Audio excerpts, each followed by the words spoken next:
Clear prop. Star 73, Yankee number 2, following twin traffic, 3 mile final, clear Sutton. 1 Charlie Bravo, exited in runway 25, going 4 mile final. This is Behind the Prop with United Flight Systems owner and licensed pilot Bobby Doss and his co-host, Major Airline Captain and designated pilot examiner Wally Mulhern. Now let's go Behind the Prop.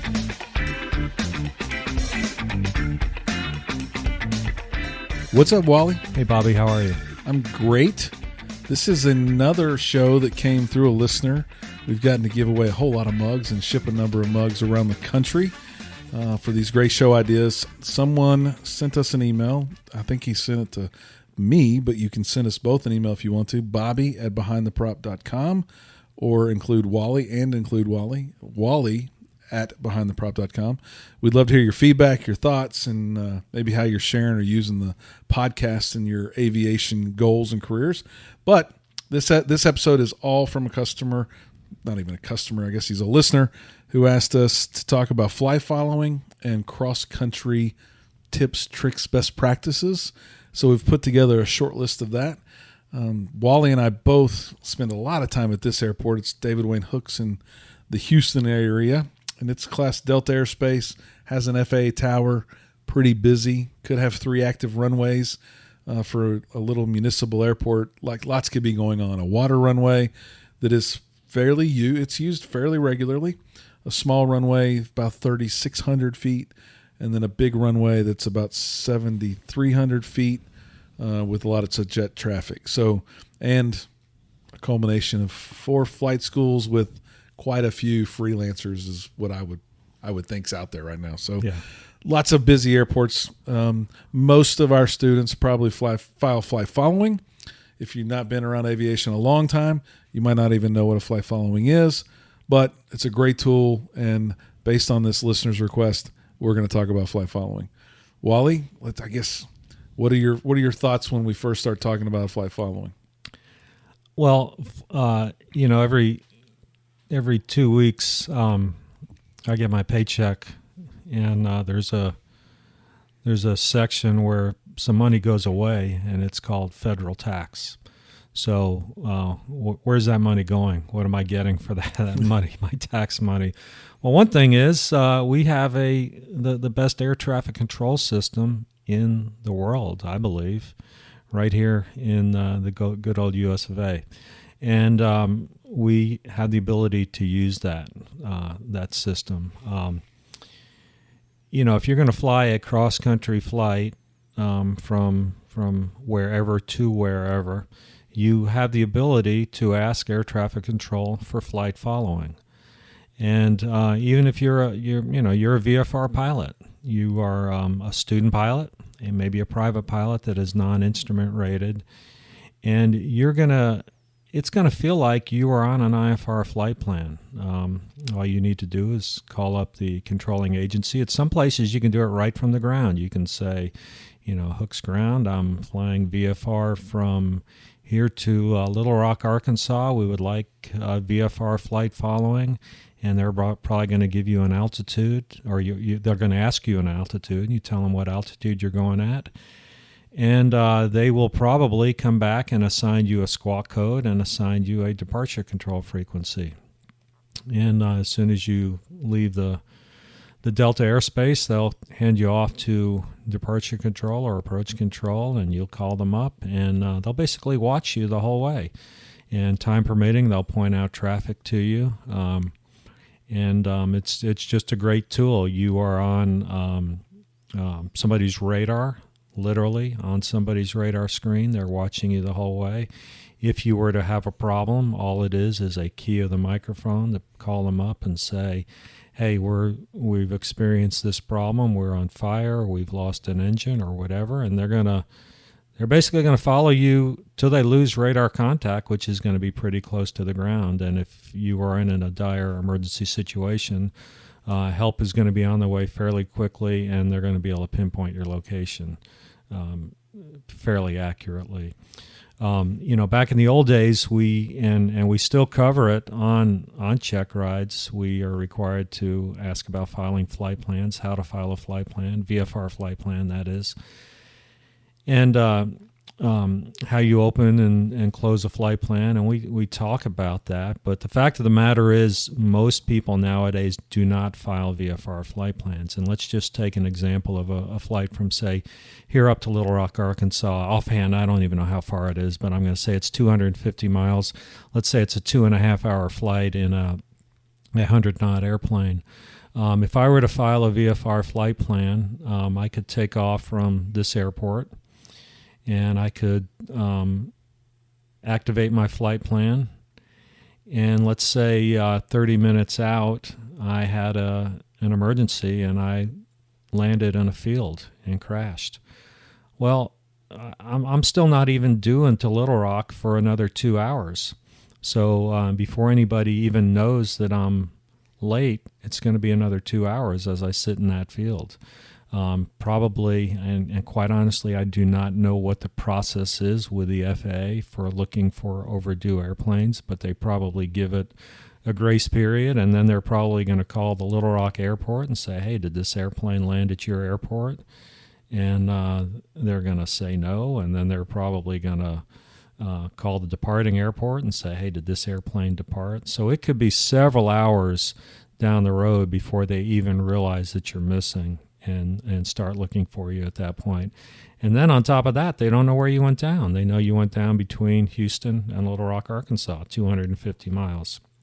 So that's a big patch. That's a big patch, and lots of woods, lots of water, lots of places that you probably don't want to be.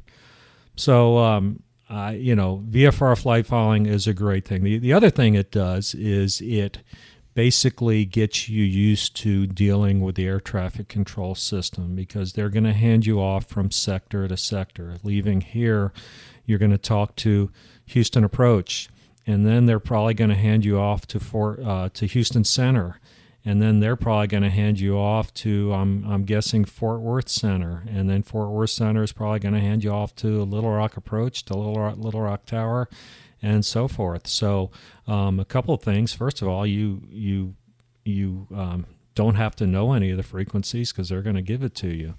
And but the other thing is, if you plan to work towards an instrument rating, you're getting used to working in the system. The difference is you're going to be at altitudes plus 500 feet, and when you're flying IFR, you're just going to be at 4,000, 5,000, 6,000. Really not a whole lot of difference than operating in an IFR situation. Yeah, as a student at this school a few years ago, we did a lot of flight followings when I was working on my private cross-country stuff and my instrument rating, as we would take our long cross-countries and shoot approaches at different airports. And I think the radios, while they're difficult for a lot of people, and we had a good show a few weeks ago on radio communications, go back and listen to that if you struggle with radios. The radios have not been a problem for me necessarily, but I think flying with radios became a problem early on when I was new to flying. And we have a really good quote-unquote mission here where you can fly to Galveston through the I-10 corridor, which means you're really flying right through downtown Houston, and you do get handed off at least once as you make that trek. So it's really good for a young pilot to experience leaving a towered airport, getting handed off to approach, changing to probably either center or the east side of town, and then being transitioned to Galveston's tower as well. So you're going to get a few switches, not too quick. They're not too back to back, but they're probably all 10, 12 minutes apart, and gives you a lot of opportunity. And a lot's going on there during that flight following. As you said, I think as I became an instrument rated pilot, I was shocked how similar a flight following was to an IFR. Not necessarily a flight plan, but the experience for the pilot flying the aircraft. Right. Obviously, you can't be in the clouds and you can't do IFR rules type things, but the communication and the system is very, very similar. Yeah. And while in that aircraft, I've been given a lot of advisories, which are very appreciative. That I-10 corridor is pretty narrow, so there's normally planes flying both directions through that corridor. There's normally helicopters. The Houston Police Department's out there flying around in a helicopter. I've had to be diverted around a blimp that was at the soccer game one time downtown.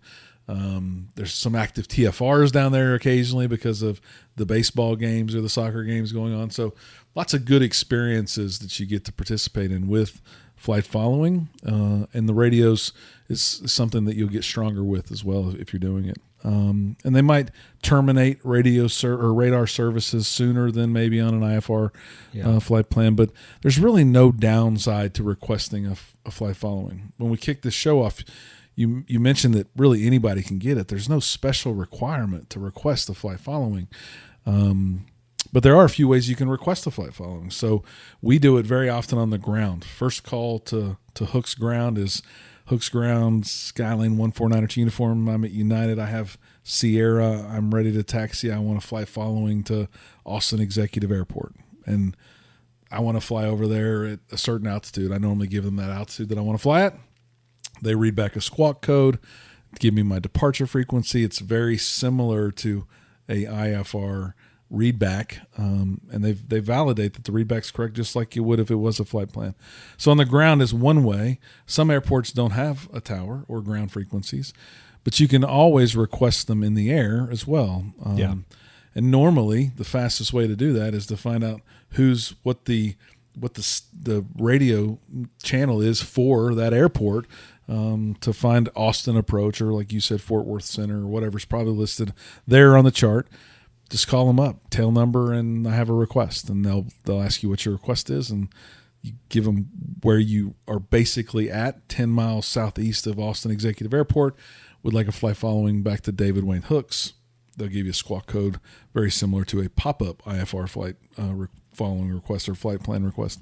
But very, very valuable tool that you shouldn't be intimidated by. I say this often, ATC personnel, air traffic control personnel are service-oriented. They want to help us. Yeah.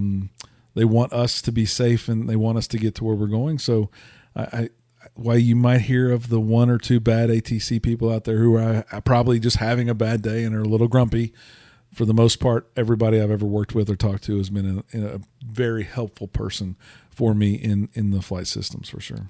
The other thing that you can do is, if you are working toward an instrument rating, you can ask them for an instrument approach under VFR conditions. Obviously, you can't file IFR, but you can, if you're going into, I'll just go use Little Rock. If we're going into Little Rock, you could call up Little Rock Approach and ask them for, if you figure out what runway they're using. I don't even know what runways they have up there, but figure out what runway they're using and what approach would be appropriate. You could ask them for a vector to an RNAV approach or an ILS approach or VOR, whatever they happen to have up there. And really, this smells and tastes exactly like an IFR flight plan, really.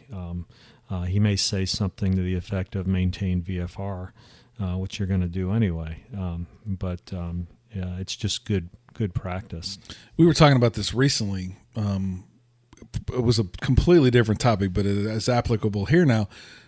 Should you shoot an approach when it's VFR? And I think that we both agree that it's a great best practice as a pilot. If I'm coming into this airport, there's either one end of the runway has an RNAV approach, one end has a localizer approach.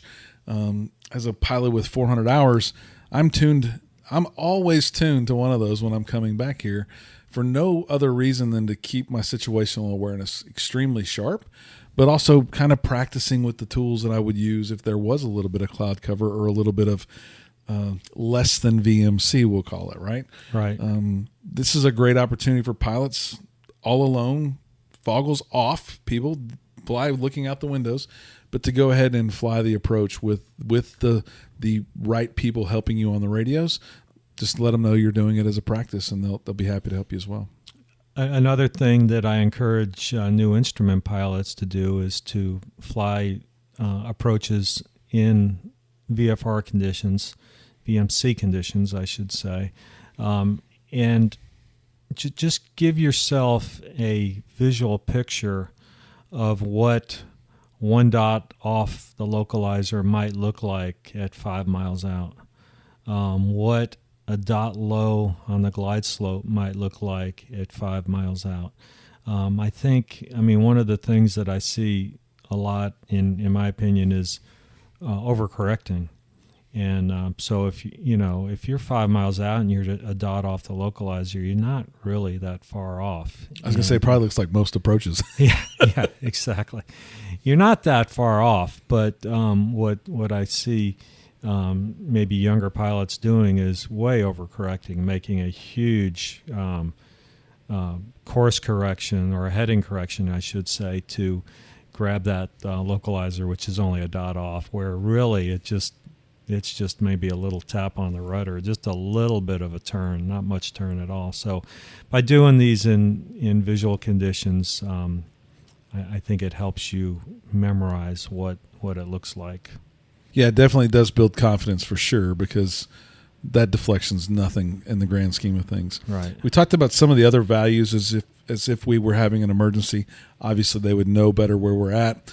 I think one of the other values is they're constantly watching you. We know that, but they're also constantly diverting you. And diverting sounds like they're turning me away from something, but they're helping me get to the place that I'm trying to go. And not every plane has fancy equipment. So most of us are used to following a magenta line on a GPS or ForeFlight or something like that. But if you don't have those tools, the winds could be blowing you off course. And what I learned much later, after I flew nicer aircraft and went back to older aircraft, was without those magenta lines, you're flying a heading that doesn't necessarily correlate to where you're trying to go, right, depending on the winds.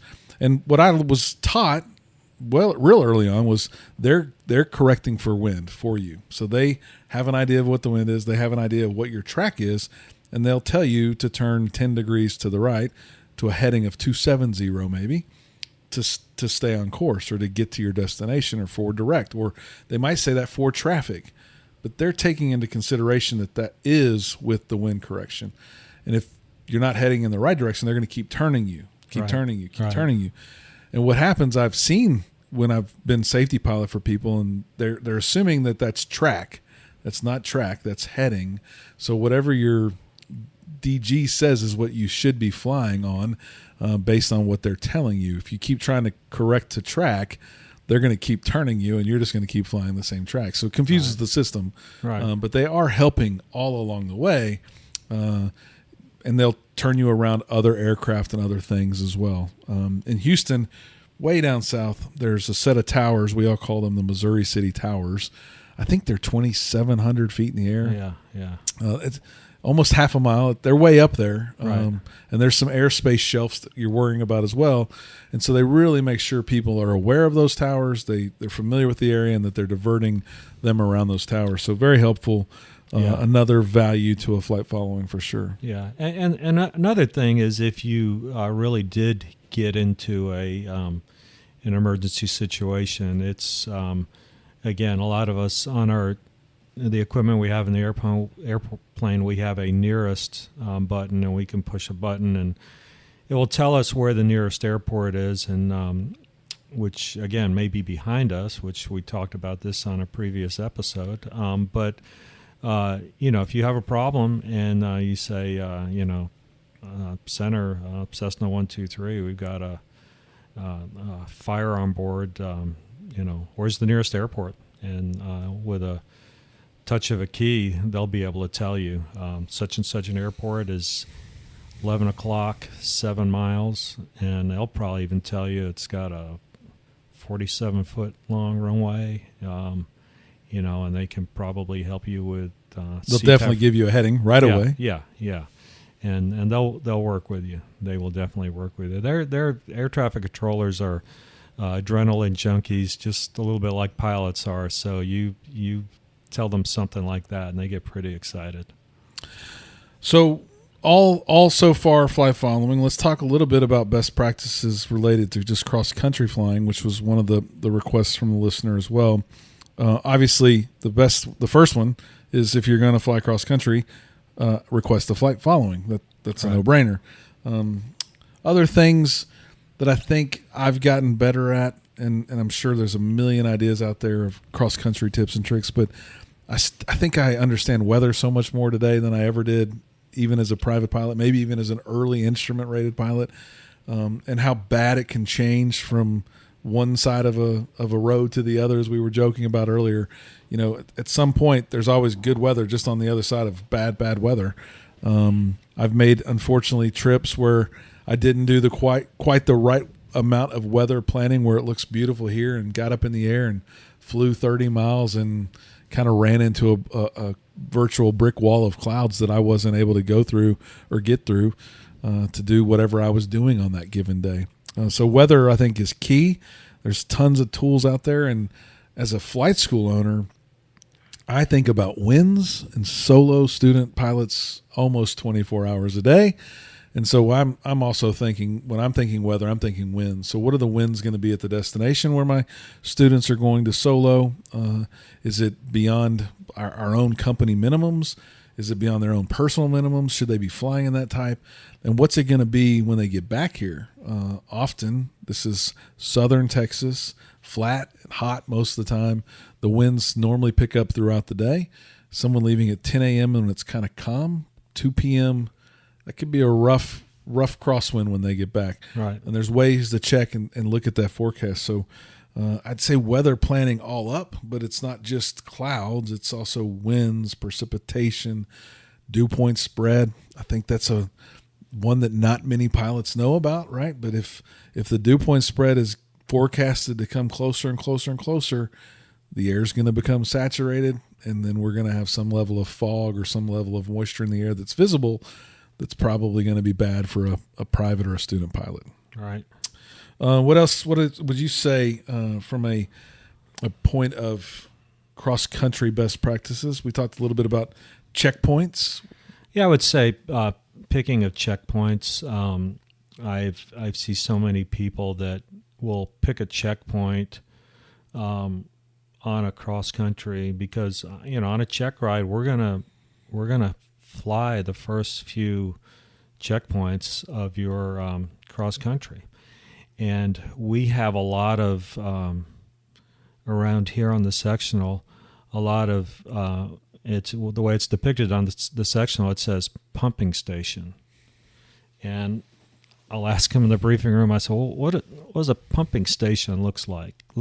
And I sometimes I'll get, well, I don't know, but my CFI said I'd be able to see it. And say, well, if you don't know what it looks like, how are you going to know? So that, unless you're familiar with it, that may not be a great thing.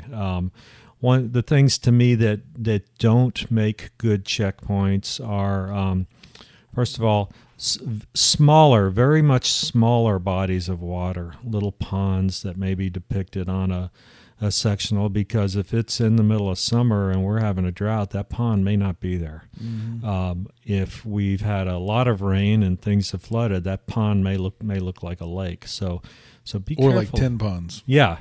So be careful about that. Now, sure, the big lakes that we have around here should be there.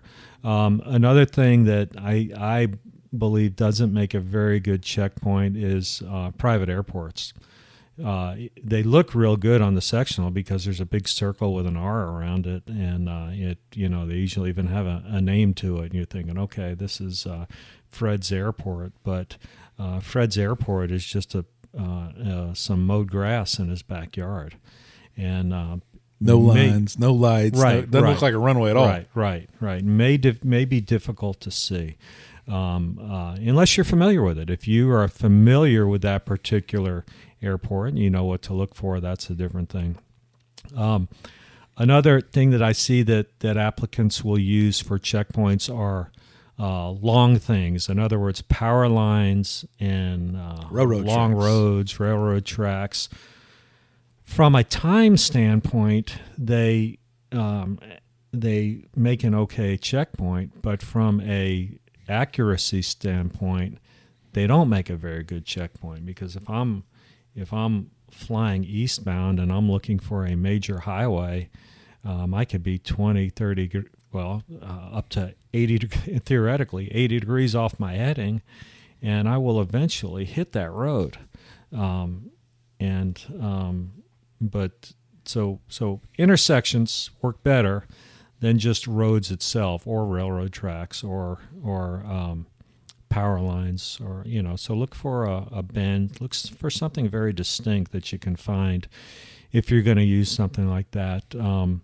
Rivers, a bend in a river usually works pretty good, but again, be careful with rivers because sometimes they dry up and they don't look exactly like what you think they might look like on the sectional. What about a town? What would you say a town's a good one? Yeah, if it's big enough, I would say a town is very good. Just be careful. A lot of times towns are close together, and you might think that you're at town A, but you're really at town B. Good point. So be careful about that. And I mean, there's the old story about flying down low and looking at the name of the town on the water tower, and sometimes that works, sometimes it doesn't. But please, if you go to this flight school, don't do that. Yeah. Of course, I mean, sometimes the water tower just say, "Go Lions," Yeah. and unless you happen to know the mascot of the local high school, it may not do you any good. I think the other best practice for cross country that I don't hear enough about is having a really good backup plan. We often, as student pilots, we're so anxious. We want to go. We're trying to find every reason to go to complete this cross country so I can get closer to check ride. And we know the day's calm. We know the airplane's available. We want to go. And we don't think about coming back. What do I do if I hear a little something that's a little odd? What if the plane's not performing the way I want to perform? We talked a little bit about being on one magneto. How would I address that?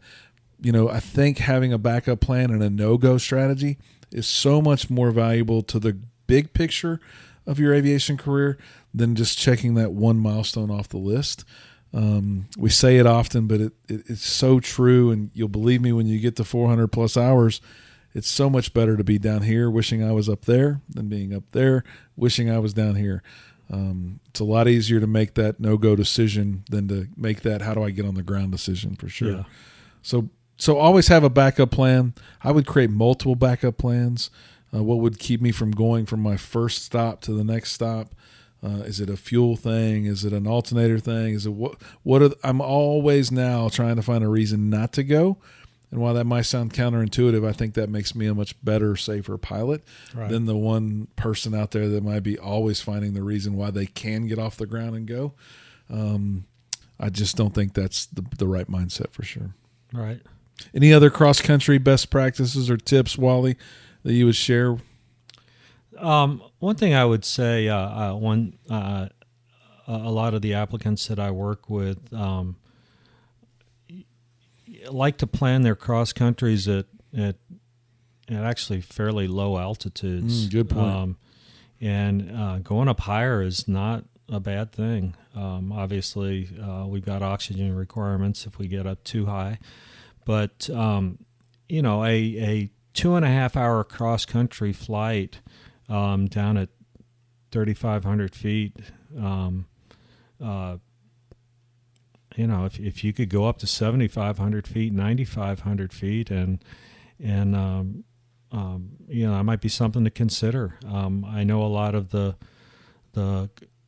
dual cross countries that get done around here. I mean, we don't get very high. We're in an airplane that's limited on performance, and a lot of times it's hot. The airplane doesn't really climb, so we stay down low.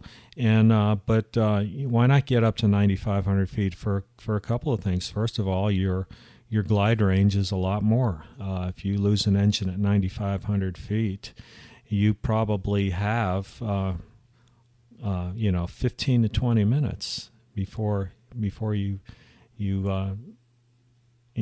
land with an engine out. You got plenty of time. It's cooler up there, and if you have a tailwind, you probably have more of a tailwind up there. So and you can see farther. You can just see farther. I mean, up at a higher altitude, obviously. So don't be afraid to get up there to a higher altitude. Yeah, I remember when I took my private check ride. The guy said something. I was ignorant. I asked him if he flew GA, and I think he said high and fast. And I was like, "Oh, that's so cool! You can fly high and fast." I'm not a high and fast guy, but in essence, I was. I think I was so much taught to fly at 2,500 feet that I never really thought that flying high was good. But now if I fly to Austin, I'm at 8,500 feet all the time. One, for the temperature. I love being in the cooler air, but I think I understand the value of altitude so much better now than I did before, all about glide ratio and getting somewhere and being able to find a better place to land. Right. So great tip, obviously. Well, with that, we will wrap up today's podcast. Thanks for listening. Please share the show with your friends and other aviators out there. As always, fly safe and stay behind the prop. Thanks for checking out the Behind the Prop podcast. Be sure to click subscribe and check us out online at BehindTheProp.com. Behind the Prop is recorded in Houston, Texas. Creator and host is Bobby Doss. Co-host is Wally Mulhern. The show is for entertainment purposes only and is not meant to replace actual flight instruction. Thanks for listening, and remember, fly safe.